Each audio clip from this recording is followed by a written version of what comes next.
On n'a plus besoin de vous. Sortez de la maison. J'ai fini par être hospitalisée en raison d'une menace d'accouchement prématuré et d'une surcharge de travail. Mon mari Nat et ma belle-mère avaient toujours été impitoyables en me confiant les tâches ménagères, même lorsque j'étais enceinte. Lorsque j'ai pris mon congé de maternité, ma belle-sœur s'est jointe à eux pour rendre ma vie encore plus pesante, en disant que je ne travaillais plus et que je devais donc en faire plus. Incapable de refuser, j'ai continué à faire ce que je pouvais, les courses, la cuisine, la lessive et le ménage, malgré mon gros ventre. Mais à force d'en faire trop, j'ai fini par être hospitalisée d'urgence. Ils ne sont même pas venus me rendre visite à l'hôpital, mais alors que la date de ma sortie approchait, ils sont soudain apparus tous les trois. Je pensais qu'il s'agirait de mon mari, de ma belle-mère et de ma belle-sœur, mais la troisième personne n'était pas ma belle-sœur. C'était une femme inconnue. Son ventre était gonflé, elle était manifestement enceinte. Vous avez l'air d'aller bien. L'hospitalisation n'était-elle pas un peu dramatique? Qui est cette personne? Ma nouvelle femme, dit Nat d'un air triomphant. Puis il a sorti de son sac des papiers de divorce et me les a tendus. Remplissez-les, dit-il brutalement, en claquant les papiers sur la table et en me forçant à prendre un stylo dans la main. Je n'ai plus besoin de toi. Ne reviens pas quand tu seras libéré. Sors de la maison. Derrière Nat, sa mère et la femme ricanaient.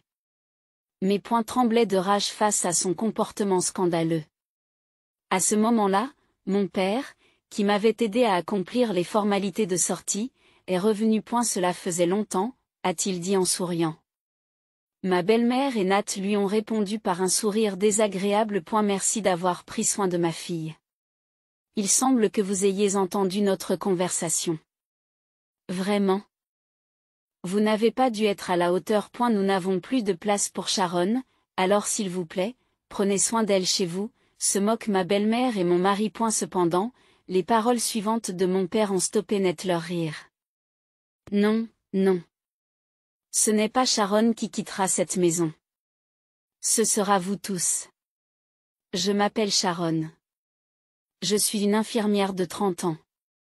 Je suis mariée à Nat depuis 3 ans. J'ai rencontré Nat lors d'une soirée à laquelle j'ai participé à contre-séance à l'invitation d'un ami. Étant timide, je n'avais pas particulièrement envie de parler à des hommes inconnus. Tout en regardant mon ami s'engager activement avec des participants masculins, je me concentrais sur la dégustation des hors-d'œuvre afin d'en avoir pour mon argent avec les frais de participation. Sans vraiment parler à qui que ce soit. C'est alors que j'ai croisé le regard d'un homme qui semblait tout aussi mal à l'aise lorsqu'il se servait dans les hors-d'œuvre. C'était Nat. Lorsque nos regards se sont croisés, il a baissé les yeux maladroitement, puis, comme s'il se décidait, il a relevé la tête et m'a regardé droit dans les yeux. Tu es aussi ici à cause d'un ami? Oui, c'est vrai. Moi aussi. Je ne suis pas très à l'aise dans ce genre d'endroit.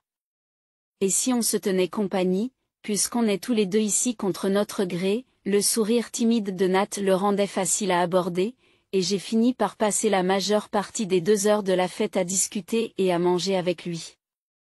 Le temps que nous avons passé à discuter dans un coin de la salle avec des hors-d'œuvre à la main s'est avéré très agréable. Alors que je n'étais pas très enthousiaste à l'idée de venir, j'ai commencé à me dire, en discutant avec Nat, que cela valait peut-être la peine de venir. Puisque j'ai pu le rencontrer. À la fin de la fête, les participants ont noté les noms des personnes qu'ils appréciaient et les ont remis à l'organisateur. Si les 2 parties inscrivaient le nom de l'autre, elles pouvaient échanger leurs coordonnées, ce qui constituait une correspondance réussie. Comme je n'avais pas parlé à d'autres hommes et que j'avais une bonne impression de la manière douce de parler de Nat, j'ai écrit son nom sans hésiter. Apparemment, Nat avait eu la même idée. Nous avons quitté le lieu de la fête en tant que couple apparié. Après avoir échangé nos coordonnées, nous avons rapidement commencé à nous fréquenter et à nous marier.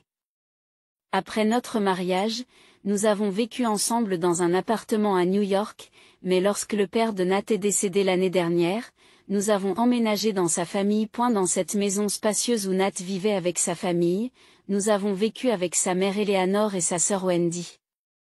Soit 4 personnes au total. Après avoir vécu ensemble, j'ai remarqué que Nat, qui avait 11 ans de plus que sa sœur Wendy, étudiante à l'université, était un peu complexée par sa sœur, lui achetant souvent des vêtements et des sacs. Je suppose qu'avec un tel écart d'âge, elle doit lui être précieuse au-delà de toute mesure. Sa sœur était également très attachée à son frère Nat, et ils allaient souvent faire du shopping ensemble pendant les vacances. Ils semblaient avoir la relation fraternelle la plus étroite que j'ai jamais vue. Bien que je me sois d'abord inquiétée de la façon dont les choses allaient se passer, ma belle-mère et ma belle-sœur m'ont traitée comme une vraie famille, et je me suis sentie tout à fait à l'aise en vivant là. Un jour, j'ai remarqué que je n'avais pas eu mes règles depuis plus d'un mois et j'ai donc consulté un gynécologue obstétricien. Les examens ont révélé que j'étais enceinte. Lorsque je suis rentrée à la maison et que j'ai annoncé la nouvelle à ma famille, mon mari, ma belle-mère et ma belle-sœur étaient aussi enthousiastes que s'il s'agissait de leur propre nouvelle. C'est merveilleux. Ma belle-mère a dit cela en pleurant et en me tenant les mains. La voir ainsi m'a aussi émue et je l'ai serrée dans mes bras pendant que nous pleurions toutes les deux. Lorsque ma belle-sœur a appris ma grossesse, elle m'avait déjà aidé à préparer le dîner, mais ce jour-là, elle a insisté pour tout faire elle-même. Wendy, je vais t'aider. Non, non, assieds-toi. Tu es enceinte. Je vais demander à mon frère de m'aider aussi. Je veux que Sharon ait un bébé en bonne santé. Ma belle-mère et ma belle-sœur étaient toutes deux très préoccupées par ma santé et ont pris grand soin de moi. Je me suis à nouveau rendu compte que je faisais partie d'une famille si merveilleuse, et cela m'a fait chaud au cœur. Cependant, cette famille chaleureuse n'allait pas tarder à se désagréger. Environ 6 mois après avoir appris que j'étais enceinte. Lors d'une échographie de contrôle, nous avons enfin appris le sexe du bébé. C'était une fille. J'ai serré la photo de l'échographie dans mes bras, sautant presque à la maison, excitée. J'ai attendu que mon mari rentre à la maison, voulant annoncer le sexe en présence de tout le monde. En fait, nous avons découvert le sexe du bébé lors de la visite médicale d'aujourd'hui. Cela fait environ 6 mois, n'est-ce pas? Dites-nous, dites-nous. Allez. Ne nous laissez pas dans l'expectative. Tout le monde me regardait avec des yeux excités. En les imaginant pleurer de joie en apprenant le sexe de l'enfant, je ne pouvais m'empêcher de sourire. J'ai posé la photo de l'échographie au milieu de la table et, en la regardant, j'ai dit, nous allons avoir une petite fille. Et la salle est devenue silencieuse. Peut-être sont-ils trop émus pour parler? C'est ce que j'ai pensé, mais lorsque j'ai levé les yeux et vu leurs expressions, j'ai réalisé que ce n'était pas le cas. Ils avaient tous l'air déçus en regardant la photo de l'échographie. Leur réaction était si différente de celle à laquelle je m'attendais que je n'ai pas pu cacher ma confusion.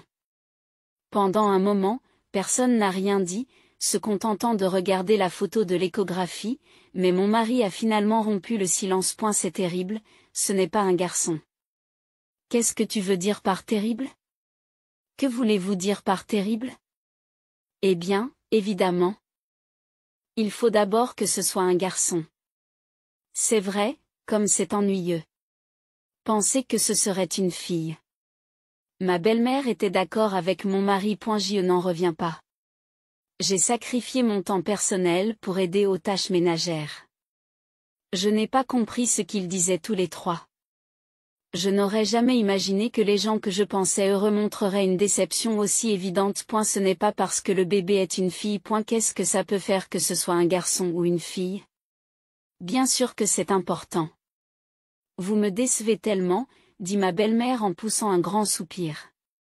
Wendy nous a aidés à faire le ménage, parce que nous pensions que vous auriez un garçon.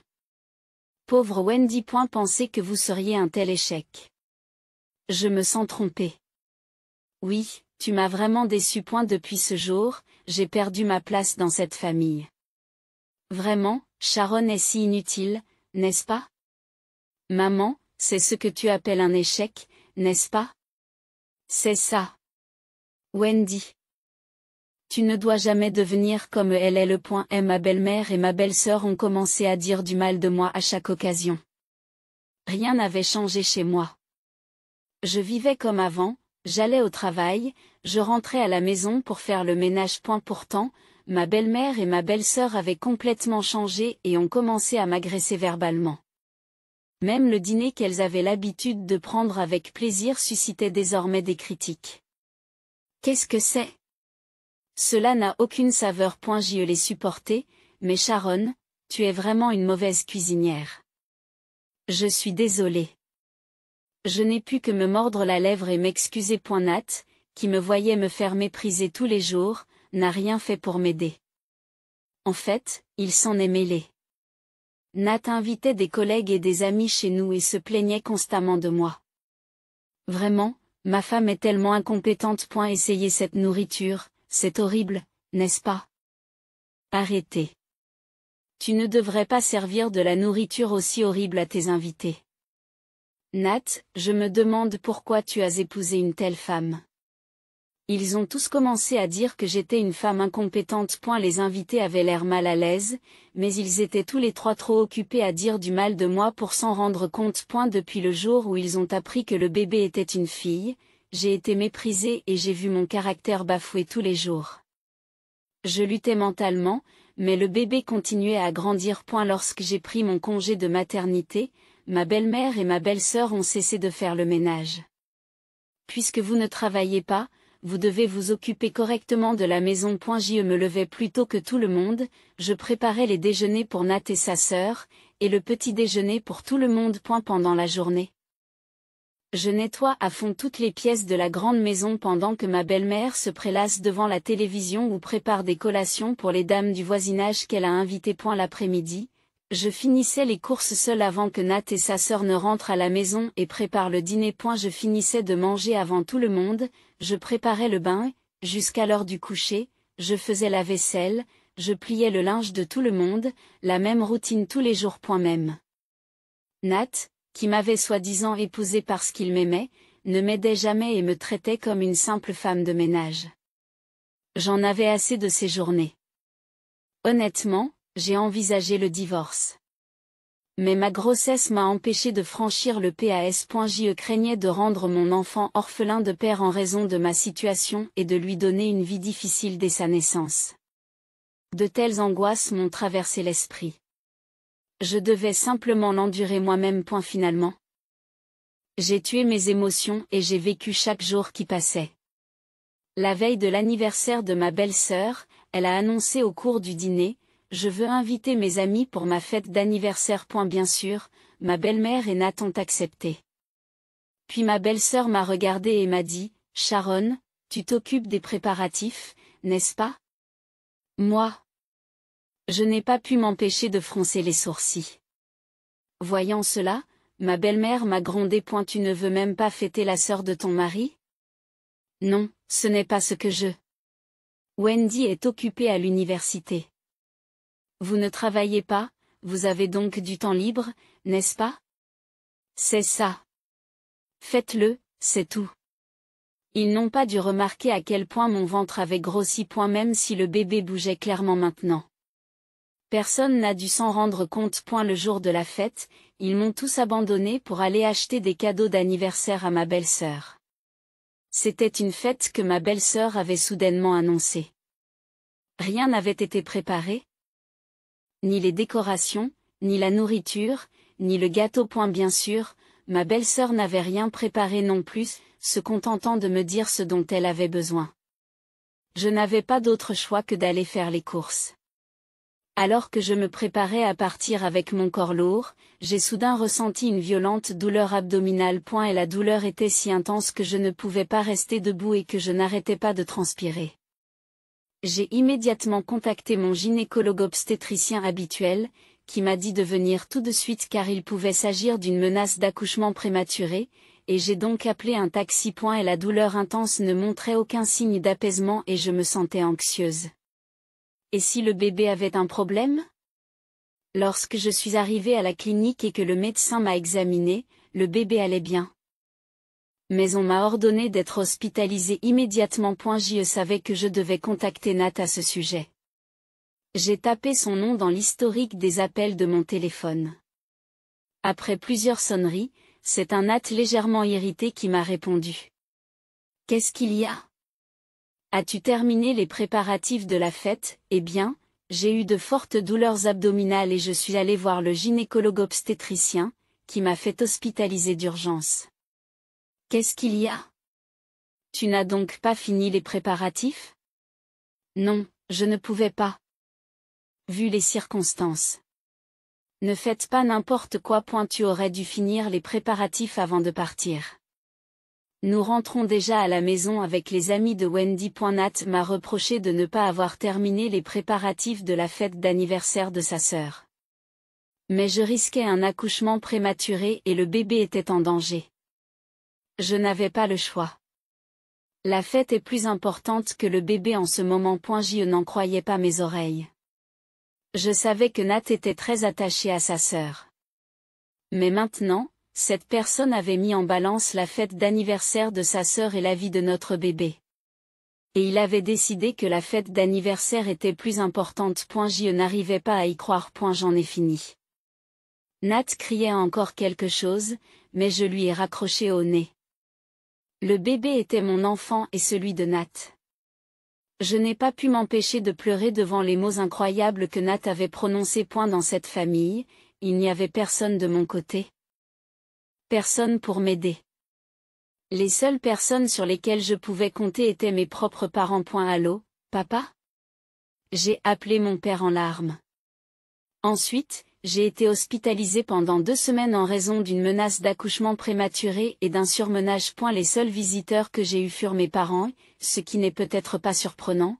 Nat et sa famille ne sont pas venus me voir pendant un certain temps. Ma belle-mère et Nat sont venus environ 3 semaines après mon hospitalisation, au moment où je pouvais enfin sortir, bien que plus tard que prévu.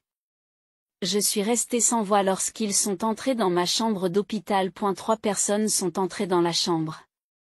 Ma belle-mère et Nat. Et à la place de sa sœur, il y avait une femme inconnue. Le ventre de la femme était gonflé, elle était manifestement enceinte. Tu as l'air d'aller bien. L'hospitalisation n'était-elle pas un peu dramatique? Qui est cette personne? Ma nouvelle femme, Nat, a dit avec un air triomphant sur son visage. Puis il a sorti de son sac des papiers de divorce et me les a tendus. Remplis-les, dit-il brutalement, en claquant les papiers sur la table et en m'imposant un stylo dans la main. Je n'ai plus besoin de toi. Ne reviens pas quand tu seras libéré. Sors de la maison. Derrière Nat, sa mère et la femme ricanaient. Mes poings tremblaient de rage face à son comportement scandaleux. À ce moment-là, mon père, qui m'avait aidé à accomplir les formalités de sortie, est revenu. Ça fait un moment, Eleanor, Nat. Mon père sourit en guise de salut, et ma belle-mère et Nat lui renvoyèrent des sourires désagréables. Merci d'avoir pris soin de ma fille. Il semble que vous ayez entendu notre conversation. Vraiment, votre éducation n'a pas dû être à la hauteur.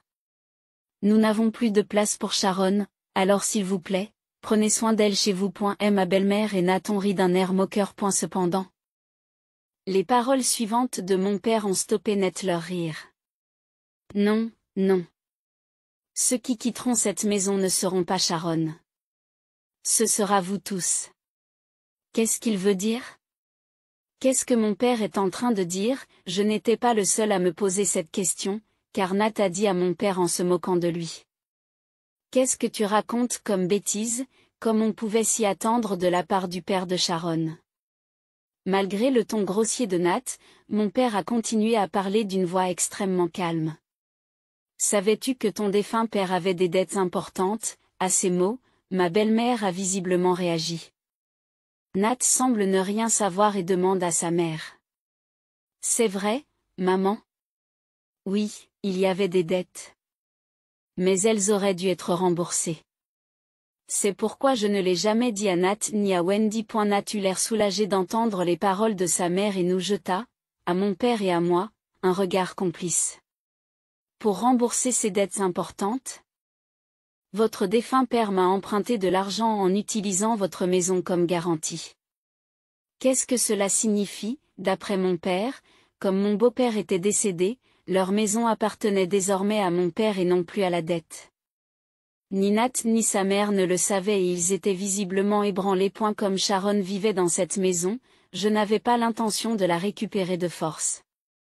Mais si vous divorcez, c'est une autre histoire. Mon père a gardé son sourire, mais je pouvais sentir sa colère, même de dos.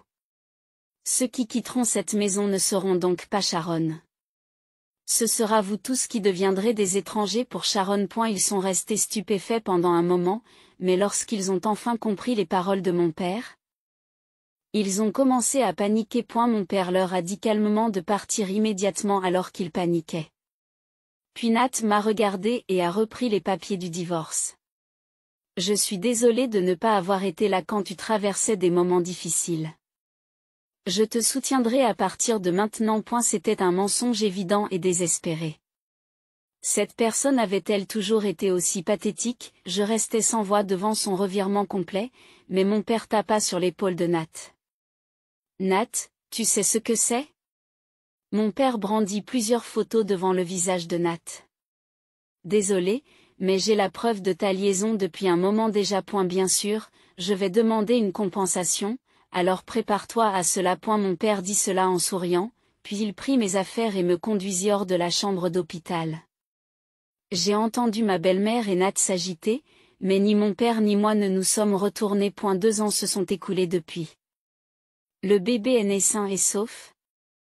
Et je vis maintenant avec mes parents qui m'ont aidé. C'était la première fois que j'étais parent et je n'avais pas de mari sur qui compter, mais j'avais des alliés encore plus forts en la personne de mes parents. Avec ma mère fiable, mon père qui était épris de son premier petit enfant, et mon précieux enfant, nous vivions paisiblement comme une famille de 4 personnes. Un jour, Nat et sa famille ont débarqué chez moi.